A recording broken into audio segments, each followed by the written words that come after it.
Hey, what's going on, guys? It's Christopher Rausch, your No Excuses coach, back again for another 60 seconds.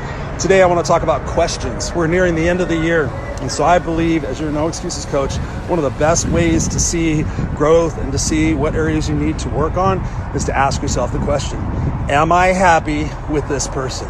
Am I happy in this job? Am I really happy? Am I fulfilled? Am I treated the way I'm supposed to be treated? Do I tolerate more shit than I'm supposed to? You start asking yourself some amazing questions and you get honest with yourself.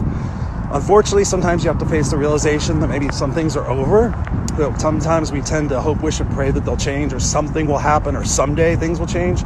But oftentimes when you ask yourself those serious questions, you got to listen to those answers and you got to take action on what it is that you are being enlightened by. And that way you don't have any regrets. You know, it sucks, it's hard, but on the other side, it's worth it.